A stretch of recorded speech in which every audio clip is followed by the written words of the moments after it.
Welcome to the Infowars Nightly News. I'm David Knight. It's Monday, December 16th, 2013, and here are our top stories. Tonight, constitutional sheriffs refuse gun control. Then, alleged Boston bomber Tamerlan believed he was a victim of mind control. And don't be fooled by mainstream NSA reports. That's next on the Infowars Nightly News. Well, the Boston Globe has released a 5-month investigation, a 73-page report on the Tsarnaev family. Now, they bill it as an in-depth investigation, but really it's kind of more like a People magazine profile. Nothing about Uncle Ruslan's CIA connections. As a matter of fact, there was no mention of the CIA at all. And of course, Ruslan was the only sane member of the family, according to the reporter. Anything that questioned the official narrative was just dismissed without any explanation. The Boston bomber is believed, however, to be the victim of mind control. That's the only nugget that came out of this, and Paul Joseph Watson did an interesting story on this today. He said he believed in majestic mind control, which is a way of breaking down a person and creating an alternative personality with which they must coexist. Now, here's the key. You can give them a signal, a phrase, or a gesture, and bring out the alternate personality and make them do things. Tamerlan thought someone might have done that to him. Well, of course, this is something that we've seen all along. Now, it could be that he was just schizophrenic and hearing voices, but when he talks about people getting him to do things based on cue, that sounds an awful lot like what we learned from the church committee hearings back in the 1970s about the MK Ultra program. We also saw this discussed in detail by many shooters, Sirhan, one of those. Now, with all these other events surrounding the Boston bombing, which this reporter does not even cover, it's actually more incriminating than what Aaron Alexis wrote on his gun when he did the Navy Yard shooting, my ELF gun, remember that? Indicating, as he had told many other people, that he thought he was a victim of mind control. But all of these circumstances are not even addressed in this 73-page article. But look at how the media covers up the shooting that was just last Friday. In a story this weekend from Mikhail Thalen, he says the media works to keep mass shooters' profiles secret. He said the media can almost immediately be seen attempting to link deranged shooters with the political right. But as facts come in, the desire to connect shooters to their political ideologies quickly erodes as the same antidepressant-taking, left-wing occultist profile emerges. And he goes through many of these here. He talks about how in Arizona, the shooter, Jared Laufner, was actually engaged in occult rituals, how the Aurora Theater shooter, James Holmes, was linked to fringe elements of the Occupy movement, even though ABC News reported he was a Tea Party member. Then we see that Sandy Hook gunman Adam Lanza was also obsessed with playing video games and updating his online devil-worshipping page. And then finally, there's a shooter from last Friday. Now, he was described in the local paper as being an opinionated socialist, and then they went back and they took that word out. Now, the reason was they said that that was a comment that was made by his fellow students, although the whole point of the article was to examine the viewpoints of his fellow students. How did they see him? What did they see him doing? But of course, they also described him as being a committed Keynesian. So he could understand the meaning of Keynesianism, but he couldn't understand the meaning of socialism, according to the press. That's the way they spin the news. That's the way they twist it. Now, this article from Breitbart points out how it's not just the shooter personal profiles that they're manipulating, but actually the description of the event to suit their purposes. The armed school officer was actually a hero in the Colorado shooting. It says, have you heard about the heroic deputy sheriff who saved countless lives during the Arapahoe High School shooting? Probably not. And that's odd because there simply isn't much doubt about the value of his timely actions. Now, what happened is that the entire incident only lasted 80 seconds. But you don't learn until paragraph 18 why it only lasted 80 seconds. The rampage might have resulted in many more casualties had it not been for the quick response of a deputy sheriff who was working as a school resources officer at the school. Now, that's what they tell you in the CNN report, but they don't say that until paragraph 18. What they also tell you is that he was wearing a bandolier of shells across his chest, but he only got off 5 shots. And of course, one of those horribly struck an innocent student, Claire Davis. Her family has asked for prayer, so that name is Claire Davis. She's in critical condition. But again, the story is that a good man with a gun stopped a bad man with a gun. We see that over and over again. But look at this other Mockingbird report that came out over the weekend from 60 Minutes. A whitewash, a total whitewash of the NSA. And of course, this is a guy who has worked in the past for many years as a PR guy for the law enforcement officers, for the intelligence community. He is going back to working for the New York Police Department very soon. But in this report, According to The Wire, 60 Minutes says NSA is good and Snowden is bad. It was just that simplistic. It says, yeah, that's right. The NSA is, quote, defending our civil liberties and privacy, according to Director General Keith Alexander. And on hearing this, the reporter, John Miller, just nods. That's right, just accepts it, never questions it. But everybody is talking about what a puff piece this was, how he didn't get any tough questions, wasn't challenged on this. No skeptics of the NSA, no critics of the NSA were interviewed. But Paul Joseph Watson picked up on something very interesting. A few times where General Alexander would do a timeout. Did the NSA actually find a foreign power that had identified this capability and discussed using it offensively? I need timeout on that. He looked over like this to the whole crowd of people over there in the dark and said, "Can I answer that?" Did you get that? A crowd of people in the dark? Some kind of shadow government? Who are these guys? Because this is the NSA's director, and he has to ask these guys permission for what he can and cannot say. As Watson points out, one of the more jaw-dropping moments to emerge out of the 60 Minutes profile piece was when NSA Director Keith Alexander had to ask permission from his superiors on whether or not he could answer a question. And of course, these are people that the reporter, nobody knows who they are. They're not given a name, and they're in the shadows. And so that kind of raises a question. Is Washington become so secretive, so hidden, that people can get away with anything if they appeal to national security? Well, it appears that they can. Look at this guy from the EPA. We got a climate change expert's fraud was a crime of massive proportions, says the feds. The EPA's highest paid employee and a leading expert on climate change deserves to go to prison for at least 30 months for lying to his bosses, saying that he was a CIA spy working in Pakistan so he could avoid doing his real job, said federal prosecutors. Now, this guy was earning a salary of over $206,000 a year. He was the highest paid official at the EPA. He even made more than Gina McCarthy, the agency's administrator. And he didn't show up at the EPA for months at a time sometimes. At one interval, he didn't show up for 18 months. And of course, he said, well, I was in Pakistan and I was doing work involving torture. Somebody that I was going to replace was being tortured over there. But this is what the government does to us all the time. All it has to do is invoke national security, and they can bluff their way through anything, and they can get paid anything. They can charge us massive amounts of money. This is a metaphor for what the entire government is doing, charging us massive amounts of money and bluffing us by saying that it's too secretive, we can't even look. But of course, he was a climate change expert, so he was probably heavily into fraud in the first place. Now, this next article is NSA officials are considering whether or not they will allow Snowden to kind of barter his documents for a pardon. Some want him to be able to do that, and others are pushing back on that. The National Security Agency officials are offering a controversial amnesty that would return Ed Snowden to the United States in exchange for the extensive document trove that he took from the agency. But the problem with all this is that according to Snowden and Glenn Greenwald, Snowden has already turned over all the documents and no longer has possession of any of them. They're in the sole possession of Glenn Greenwald, and he is doling these out as he sees fit. And according to him, he's only put out about 1% of these documents. And of course, the editor of The Guardian was called before Parliament last week and said that he shouldn't be criticized for the secrets that have been leaked about criminal activity on the part of the NSA and the CIA and others, because he said they've consulted with American and British intelligence over 100 times about what can and can't be released. And so that raises a real important question.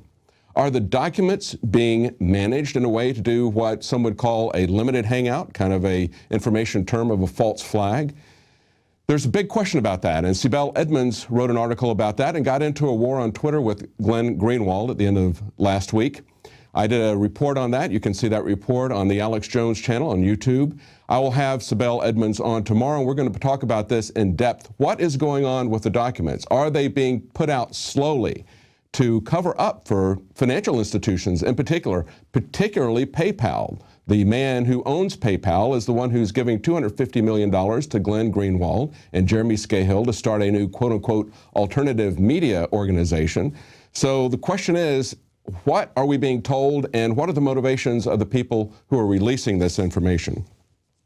Now, if you want to see the kind of danger that the government is really represents to all of us, take a look at how this is morphing and controlling and protecting the government. So they always invoke national security, but the national security is really about continuity of government. It's not about protecting you at all. This is an exclusive story from Mikhail Thalen and StoryLeak.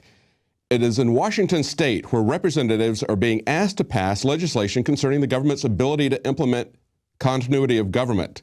Now, continuity of government was created at the height of the Cold War, as he says, during the 1960s, designed to give the federal government martial law powers in the event of a nuclear attack.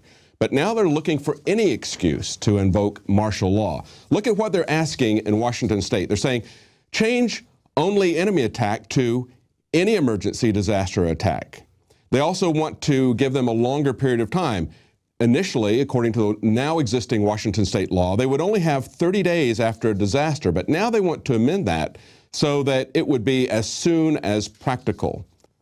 So this is what FEMA has been about all along. This is what we've been telling you all along. It's about continuity of government. It's not about aiding people in a disaster. They do a terrible job of that, just like the schools do a terrible job of teaching your children how to read and write. They have a different agenda. You need to understand what that is, and you can clearly see that in these changes that they're making in the Washington state legislation. Now, in our final story before the break, we got scores have been killed in Iraq bloodshed ahead of a Shiite holy day. Suicide bombers and gunmen killed scores of people in Iraq on Monday in attacks mostly targeting Shiite Muslim pilgrims and official buildings ahead of a major ritual next week. Now, these are al-Qaeda-linked Sunni Muslim militants, and it's the deadliest levels of violence in 5 years. I guess it's a little bit too soon to declare victory from a troop surge in Iraq. Unfortunately, it looks like al-Qaeda is surging again and will likely be in charge. Even though we took out Saddam Hussein, it looks like we're now going to have the CIA's al-Qaeda ultimately in charge in Iraq. That's the way things appear to be trending now. We'll be right back after the break. We've got information about Google's rise of the robots and gun rights fights. Stay tuned. Welcome back. Now, there's been a lot of news this year about new gun laws in California, but it's not a new law, but an old law that's about to go into effect that's creating a lot of stir now. This is a law that was passed back in 2011, but is going to go into effect at the end of this year. And what it's going to do is require registration of shotguns and rifles, give them the same record-keeping requirements that currently apply to handguns. This is a prelude to gun confiscation, as it always has been, and we've seen this happening in New York State. Once you register these items with the government, it's very easy for them to come around and either confiscate them under a pretense or just have an all-out plan of confiscation. That's why we're very concerned about registration. The Second Amendment protects us against infringement. Infringement means that they're going to gradually move it around the edges, and that's what we see. Boiling frogs in water, a gradual infringement of rights until they take them away altogether by confiscation. But there are sheriffs who are refusing to implement some of these gun laws. We see an article today from the New York Times. Sheriffs refuse to enforce laws on gun control. And what they're focusing on is Colorado, where we saw just a couple of months ago 2 legislators recalled because of new gun laws. Now we see sheriffs there standing up and rebelling against this. The incident that they refer to here, and you can see that picture up on the article, says when Sheriff John Cook of Weld County explains in speeches why he's not enforcing the state's new gun laws, he holds up 2 30-round magazines. He said before July 1st, one of them was purchased, and he said maybe the other one was purchased afterwards. He switches them around and says, can you tell the difference? As a sheriff's deputy or as a sheriff, he says he can't. And so he's not going to be enforcing that law. It's an impractical law to enforce, but it is also an infringement of the Second Amendment rights and also of constitutional oath that he took. And that's the exact point. There was also a link today from the Drudge Report to the Constitutional Sheriffs and Peace Officers Association, and they report that they have had a total number of 18 sheriff's associations, but 479 individual sheriffs say that they're going to stand with their oath to defend the Second Amendment. And when the local gun laws or the federal gun laws violate the Second Amendment, they are not going to enforce those laws. Now, it also broke this weekend that Google purchased Boston Dynamics. This is the 8th robotics firm that they purchased in the last 6 months. And this one raised a lot of eyebrows because of their close connections to DARPA. We've seen all these robots, many of them look quite frightening.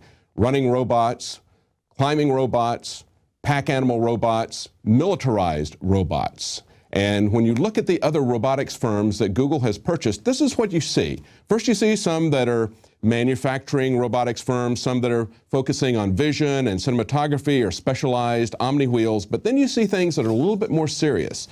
We've also got, of course, their program for self-driving cars and their dominance with maps, but look at these. We've got robots now that are walking and running, militarized robots, robot arms, robotic facial expressions, and a super strong robot called the Shaft. Even has red hydraulic fluid to look like blood. Now, Shaft that you just saw there is one of the contestants in a contest that's being run by DARPA. Now, ostensibly, this DARPA contest is to get robots that can do things in Fukushima under high radiation. And so you see these militarized robots like the Atlas robot, and you see all these articles saying that this robot could one day save your life. Well, that's not the brief of DARPA. And that's got a lot of people concerned, especially in Japan. The Shaft robot is being produced by a Japanese group of scientists.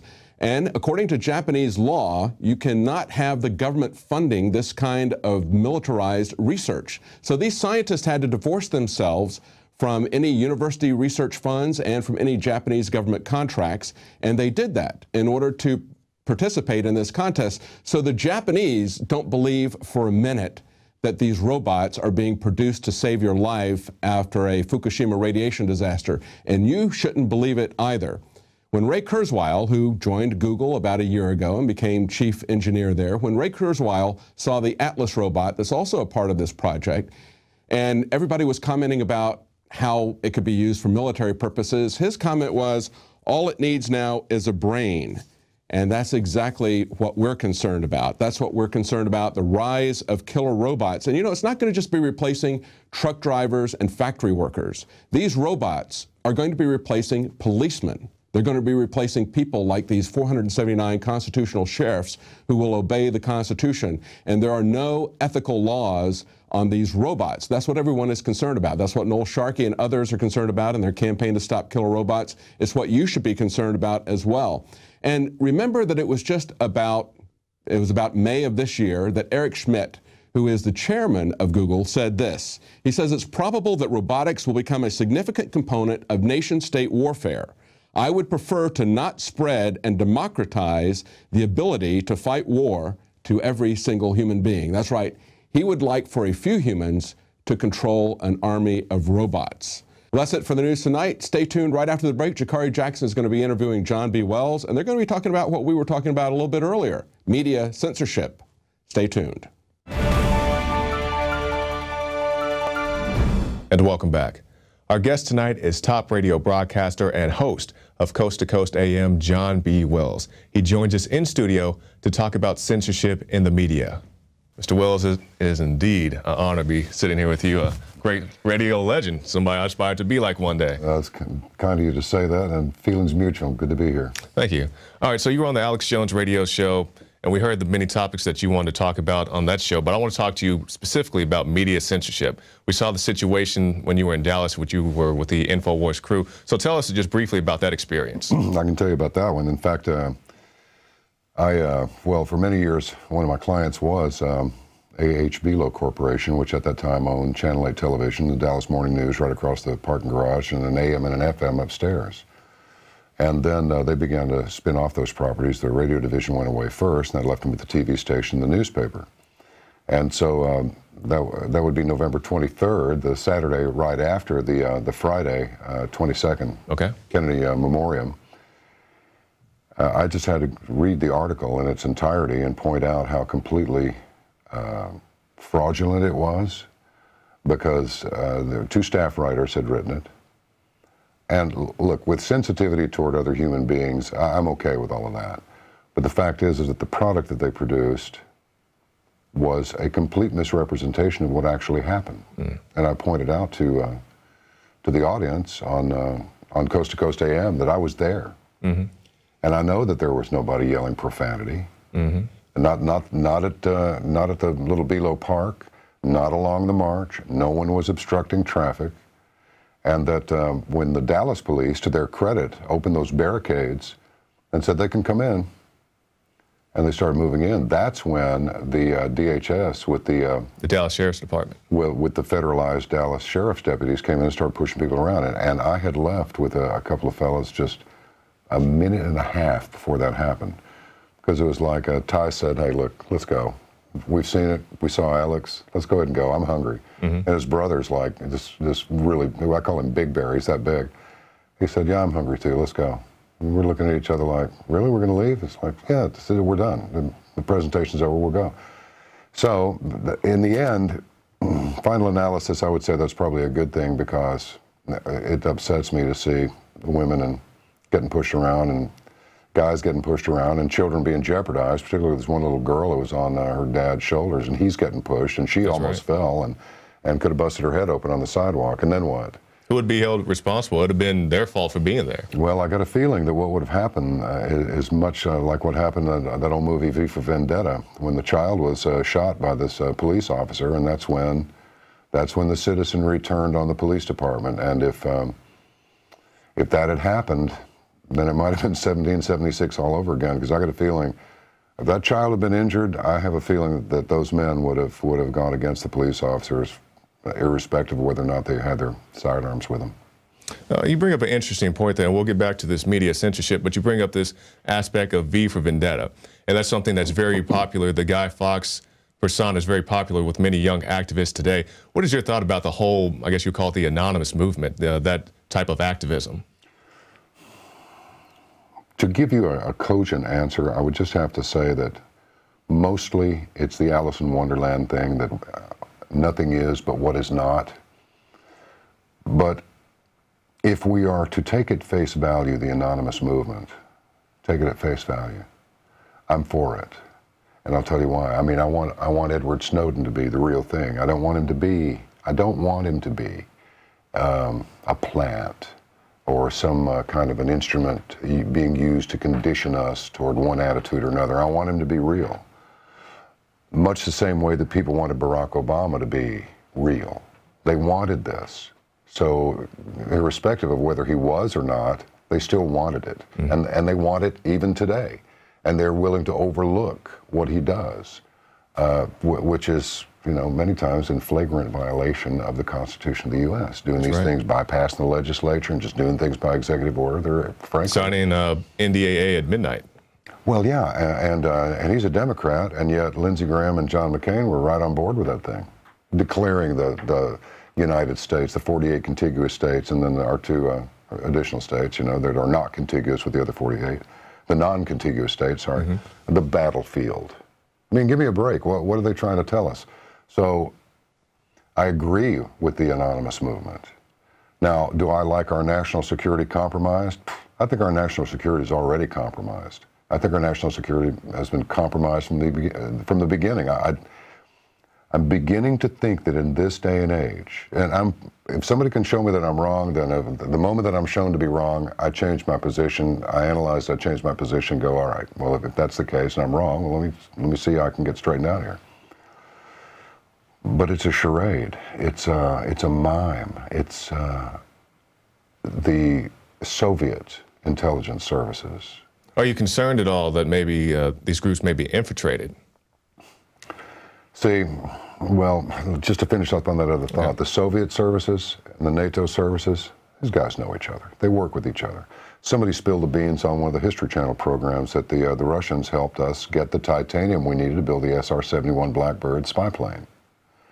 So I think there's a lot more interaction between friends and foes than we think, because I believe it to be true that it is the financial interests which are the string pullers. They're the puppet masters.